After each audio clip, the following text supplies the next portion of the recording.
જય શ્રી કૃષ્ણ, જય માતાજી. કેમ છો બધા? મજામાં? તો સ્વાગત છે તમારા બધાનું આજના એક નવા વિડીયોમાં. અને અત્યારે ચોકડિયાલમાં 7 થઈ ગયા છે, સવારના 7 ને આજે ઘણા ટાઈમ પછી એમ કે સવારમાં બ્લોગ ચાલુ કરી દીધો છે. એટલે હમણાં તો કંઈ ફ્રી નહોતા થતા ને એટલે સવારમાં બ્લોગ ચાલુ કરવાનો વારો જ નહોતો આવતો, પણ આજે જો સવારમાં બ્લોગ ચાલુ કરી દીધો છે. ને મસ્ત જો અત્યારે સવારનું વાતાવરણ તો બહુ સરસ જ હોય, મસ્ત વાતાવરણ છે.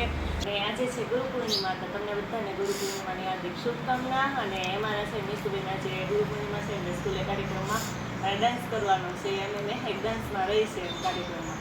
એટલે જ અત્યારમાં વહેલું બધું કામ કરી અને ફ્રી થઈ ગઈ. અને પહેલાં છે ને એને તૈયાર કરી દઉં, અને એને કેમ કે તૈયાર કરતાં જ બહુ વાર લાગે, એટલે જો વહેલું બધું કામ કરીને ફ્રી થઈ ગઈ છું ને. હવે મારા બેનને છે ને ઝડપથી હાલો તૈયાર કરી દઉં, પછી તૈયાર કરી અને સ્કૂલે જાય એમ. તો હાલો ઝડપથી તૈયાર કરવા માંડીએ ને, બહુ ઘણી વાર લાગશે. તો અમારા બેનને જો તૈયાર કરવાના છે ને કીધું હતું, તો બેનને જો હવે એને ચોલી તો પહેરાઈ ગઈ છે, ચૂંદડી હું પાછળથી નાખીશ ને પહેલાં આપણે વાળ બનાવી દઈએ. એટલે એને વાળમાં જો કાલે ઘણી મિનિટ ખાતા તો બીજ બહુ થઈ ગઈ હતા, આખી રાત એનો જ્યાં એટલે પહેલાં વાળ વ્યવસ્થિત ઓળાવીએ પછી આપણે મીસુબેનને તૈયાર કરીએ. પછી મીસુબેન તૈયાર થયા છે ને એ તમને બતાવું કે અમારા બેન છે ને કેવા તૈયાર થયા છે.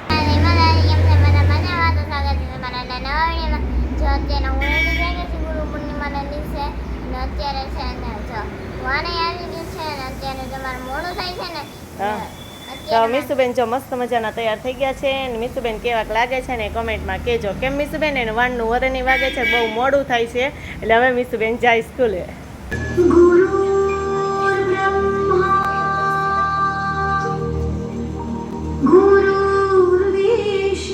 અમારા બેને ગુરુ પૂર્ણિમાના દિવસે સ્કૂલે જે ડાન્સ કર્યો ને એની થોડીક ઝલક પણ અમે અહીંયા બતાવી દીધી.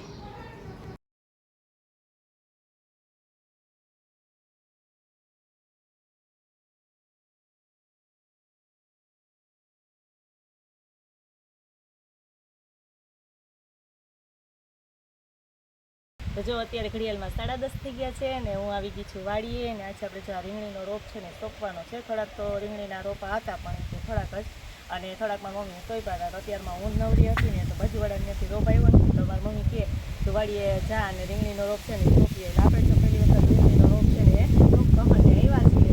આપણા હાથે કેવું સોંપાય નહીં, તો પછી મોટા થાય પછી ખબર પડે કે આ રીંગણી થઈ છે કે નહીં એમ. તો હાલ અને બકાલાના ક્યારામાં છે આપણે જગ્યા પહોંચી અને આ તરફ છે ને રીંગણીનો રોપ સોંપી દઈએ. જો કે જગ્યા તો બહુ ઓછી છે બધે. તો અહીંયા જુઓ આપણે એવું છે, આ બાજુ તો આપણે ઓલું ઘાસ છે એ છે, અને બાકી બધે માંડવી છે. અને અહીંયા જો આપણે થોડાક તો રીંગણી વાવેલી છે, પછી કુવાર છે, એની બાજુમાં ભીંડા છે, અને છેલ્લે થોડીક જગ્યા વધે છે ને ત્યાં આપણે આ રોપ છે ને એ વાવી દઈએ. તો ચાલો હવે રોપ વાવવા માંડીએ. તો જો આપણે છે ને રોપા વાવવાનું કામ ચાલુ કરી દીધું છે, સોંપવાનું એમ રીંગણીના રોપડા છે એ કે અત્યારે પછી વરસાદ આવે એટલે અત્યારે વરસાદી વાતાવરણમાં છે ને સરસ આ શું કહેવાય ચોટી જાય એમ. હજી ભીની ભીની માટી હોય ને ત્યાં એટલે મસ્ત જો આપણે અહીંયા થોડાક સોંપી દીધા છે ને હજી તો એટલો રોપ બાકી છે. તો હવે આ બધામાં જો એટલામાં સોંપી દઈએ. રીંગણીના રોપા તો છે ને આપણે સરસ મજાના વાવી દીધા છે, પણ હવે એને છે ને આપણે થોડુંક પાણી પણ આપી દઈએ, કેમ કે વરસાદ કેટલા ટાઈમથી આવ્યો નથી. એટલે એમ તો એટલી બધી જમીન ભીની ન હોય એટલે બધાને છે ને થોડું થોડું પાણી પાઈ દઈએ. અને બધું જ શાકભાજી થઈ જાય ને આપણે છે ને શાકભાજીની કંઈ ચિંતા નહીં. અને આપણો જો રીંગણીનો રોપ છે આપણે રોપ એટલામાં સોંપી દીધો છે બધે. અને હવે જો આપણે જરાક માંડવી બાજુ જઈ આવીએ, કેમ કે કેટલા ટાઈમથી વાડીએથી નથી આવ્યા ને એટલે માંડવીને કેવીક થઈ છે એમ. આજે જો એમાં હાથી આંકવાનું હતું એટલે એ કામ પૂરું થઈ ગયું છે માંડવીમાં. તો સરસ જો હાથી તો હકાઈ ગયું છે અને મસ્ત હવે માંડવી છે ને મોટી મોટી થઈ ગઈ છે. જો સરસ મજાની આપણી માંડવી છે ને એ થઈ ગઈ છે, અને એમાં હાથી જો હાલી ગયું છે મસ્ત, અને મોટી મોટી થઈ ગઈ છે. અને મેં એક દિવસ આવી ત્યારે બતાવ્યા હતા એમ જ કે મસ્ત મજાના જો ફૂલ આવવા માંડ્યા છે.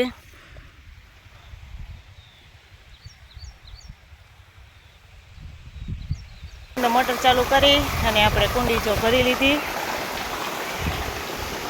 અને અત્યારે કંઈ પાણીની જરૂર ન હોય એટલે કુંડી જો ભરાઈ ગઈ ને એટલે આપણે છે ને બંધ કરી દીધું. મસ્ત જો તાજુ પાણી છે એ કુંડી ભરાઈ ગઈ. અને હવે બધું કામ પૂરું થઈ ગયું છે આપણે વાડીએ, કે હજી વાસિંદાને એવું કરવાનું બાકી હતું તે આપણે કરી નાખ્યું. હવે જઈએ ઘરે. તો જો અત્યારે ઘડિયાળમાં 6 થઈ ગયા છે અને અમારા બેન તો 5 પોણા 5 જ સ્કૂલેથી આવી જાય છે અને બેનને જો હોમવર્ક વધારે છે ને બેન હોમવર્ક કરવા માંડ્યા છે. કા બેન? સ્કૂલેથી આવી ગઈ છે ને મારો ડાન્સ હતો એટલે અહીંયા ફ્રી કપડાં લઈ જવાના હતા અને એને ફ્રી કપડાં પહેરી લીધા ન્યા બદલાવી લીધા હતા. હા, ફ્રી કપડાં તો ભેગા લઈ જવાના હતા એટલે ડાન્સ પૂરો થઈ ગયો ને પછી બેને કપડાં બદલાવી લીધા કા અને આવીને હોમવર્ક કરવા બેસી ગઈ છે અને કે મમ્મી મને ભૂખ લાગી ગઈ છે. તો હું કાલ રસોઈ તો કે બની ગઈ હોય તો મારે 6 વાગે તો એને ભૂખ લાગી છે ને તો આપણે સેવ લઈ લીધી છે કે તૈયાર સેવ આવે છે ઘણા એને બરેજની સેવ પણ કહે એમ. તો આપણે ફટાફટ છે ને સેવ બનાવી નાખીએ ને છે ને ગરમા ગરમ જ ભાવે એટલે હું બનાવી નાખું ને એટલે હમણાં મીસુબેન ને પ્રિન્સભાઈને ફટાફટ ખાઈ લઈએ. કા મીસુબેન? હે તો હાલો આપણે ઝડપથી ગરમા ગરમ સેવ છે ને બનાવી નાખીએ.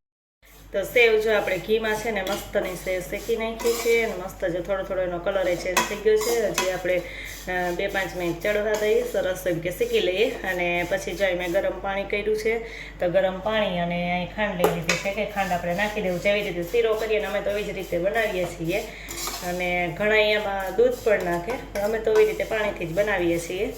એટલે જો સરસ મજાની હમણાં આપણે ઘી નાખી અને શેકી લીધી ને પછી થોડીક વાર શેકાવા દઈએ. શેકાઈ જાય પછી આપણે પાણી અને ખાંડ છે ને એ ઉમેરી દઈએ. મસ્ત સેવ જો બનીને તૈયાર થઈ ગઈ ને ઉપરથી આપણે પાછું થોડું ઘી નાખી દીધું શેકવામાં તો નાખ્યું હતું અને મસ્ત જો આપણી પરફેક્ટ સેવ છે ને બનીને તૈયાર થઈ ગઈ છે. અમે તો આ રીતે જ આ સેવ છે એ બનાવીએ છીએ અને આ ગરમા ગરમ તો બહુ મસ્ત એકદમ ટેસ્ટી લાગે ને ભાવે બહુ સરસ. એટલે સરસ છે આપણી સેવ છે ને બનીને તૈયાર થઈ ગઈ છે. તો હવે આપણે એને ઝડપથી મીસુબેનને બહુ ભૂખ લાગી હતી ને એટલે મીસુબેનને જ આપણે ખાવા આપી દઈએ અને મસ્ત મસ્ત જો આપણી સેવ છે એ બનીને તૈયાર થઈ ગઈ છે. બની ગઈ છે. હા, હજી ગરમા ગરમ છે હા અને ગરમા ગરમ જ ભાવે ને જો બનાવીને તો બધા એક વાટકામાં લઈ લીધી ને એટલે અમારી આ કઢાઈ છે ને ખાલી થઈ ગઈ છે કેમ કે આ ગરમા ગરમ જ ભાવે થઈ જાય તો પછી બહુ કંઈ ભાવે નહીં એટલે અમે મીસુબેન અમારા જો વાટકામાં લઈ લીધી છે અને અમે ગરમા ગરમ સેવ છે ને ટ્રાય કરી લઈએ કે ખાઈ લઈએ એમ. અને તમારે કોઈને ખાવી હોય તો આવી જાઓ. કા મીસુબેન?